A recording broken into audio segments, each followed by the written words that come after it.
আসসালামু আলাইকুম। জানিয়ে দেব এই মুহূর্তে হাতে পাওয়া সর্বশেষ ভয়ঙ্কর কিছু আন্তর্জাতিক আপডেট বাংলা সংবাদ। শুরুতেই থাকছে সংবাদ শিরোনাম। শুরুতেই জানিয়ে দিব, পুতিনের বিষয়ে হতাশ হলেও হাল ছাড়েননি ট্রাম্প। জানিয়ে দিব, কবর দেওয়ার জায়গা নেই গাজায়।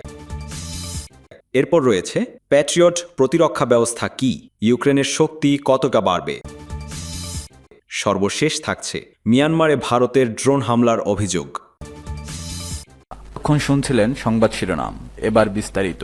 প্রিয় দর্শক, আপনি যদি এই চ্যানেলে নতুন হয়ে থাকেন, ভিডিওটি দেখতে দেখতে চ্যানেলটি সাবস্ক্রাইব করে আমাদের সাথেই থাকুন।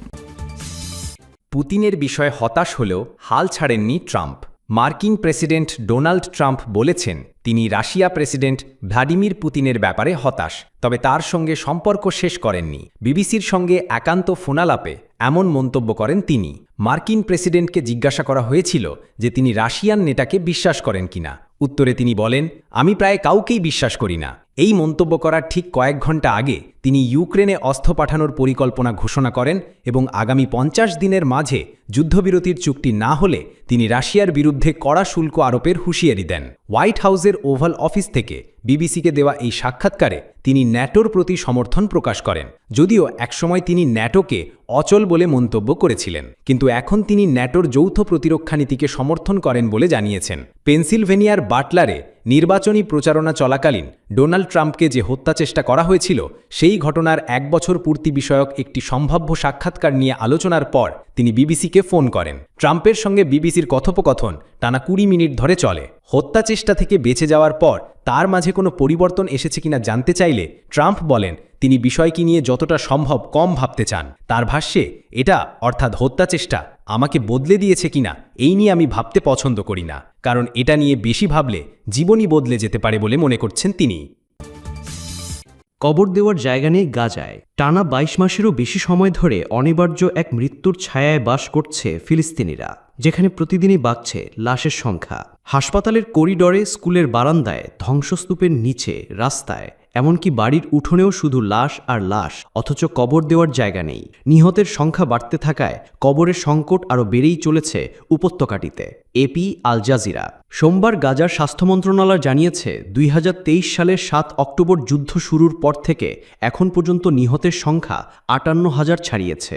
আহত হয়েছেন আরও 1,39,000 জন। এছাড়া ধসে পড়া ভবনের নিচে এখনও 10,000 মানুষ চাপা পড়ে আছেন বলে জানিয়েছে মন্ত্রণালয়। তবে এর আগে 6 জুলাই স্বাধীন গবেষণা সংস্থা Palestine centre for policy and survey রিসার্চের বারাত দিয়ে মেডারকাইভ জানিয়েছে গাজা উপত্যকায় চলমান ইসরায়েলি আগ্রাসনে 15 মাসে প্রায় 84,000 ফিলিস্তিনি নিহত হয়েছেন। এই ভয়াবহ মৃত্যুর অর্ধেকের বেশি নারী, শিশু ও বৃদ্ধ। জরিপ অনুযায়ী নিহতদের মধ্যে প্রায় 75,200 জন সরাসরি সহিংসতার শিকার হয়েছেন, আর 8,540 জন প্রাণ হারিয়েছেন অনাহারে। প্রতিবেদনে বলা হয়েছে, গাজার স্বাস্থ্য মন্ত্রণালয়ের সরকারি তথ্য নয়, বরং বাস্তব পরিস্থিতি ও জনগণের সাক্ষাৎকারের ভিত্তিতে এই জরিপ পরিচালিত হয়েছে। কারণ সরকারি তথ্য কেবল সেই নিহতদের অন্তর্ভুক্ত করে যাদের লাশ হাসপাতালে পৌঁছায়। অসংখ্য মানুষ এখনও ধ্বংসস্তূপের নিচে চাপা পড়ে আছেন বলেও জানিয়েছে সংস্থাটি। গাজা শহর, উত্তরের অঞ্চল ও রাফা, এই 3টি গুরুত্বপূর্ণ অঞ্চল এই জরিপে অন্তর্ভুক্ত করা সম্ভব হয়নি, কারণ সেখানে তখনও ইসরায়েলি হামলা ও বাধ্যতামূলক উৎখাত চলছিল। তবে ওই অঞ্চলগুলো থেকে পালিয়ে আসা অনেক শরণার্থী এই জরিপে অংশ নিয়েছিলেন। 6 মাস আগেই জরিপটি সম্পূর্ণ হলেও বিশেষজ্ঞরা বলছেন এর ফলাফল এখনও অত্যন্ত তাৎপর্যপূর্ণ। প্যাট্রিয়ট প্রতিরক্ষা ব্যবস্থা কি, ইউক্রেনের শক্তি কতটা বাড়বে। মার্কিন প্রেসিডেন্ট ডোনাল্ড ট্রাম্প সম্প্রতি ঘোষণা দিয়েছেন ইউক্রেনে তিনি প্যাট্রিয়ট ক্ষেপণাস্ত্র পাঠাবেন। কতগুলো পাঠানো হবে সে তথ্য প্রকাশ না করলেও ট্রাম্প বলেছেন তার দেশ এটি পাঠাবে এবং অর্থ দেবে ইউরোপীয় ইউনিয়ন।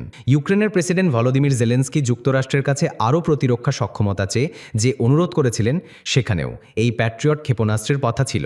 কিন্তু এই বিশেষ ক্ষেপণাস্ত্র কতটা কার্যকরী এবং এটি পেলে রাশিয়ার বিপরীতে ইউক্রেনের শক্তি কতটা বাড়বে, এসব তথ্য নিয়ে ব্যাখ্যামূলক তদন্তমূলক প্রতিবেদন প্রকাশ করেছে বার্তা সংস্থা রয়টার্স। প্যাট্রিয়ট মূলত একটি আকাশ প্রতিরক্ষা ব্যবস্থা।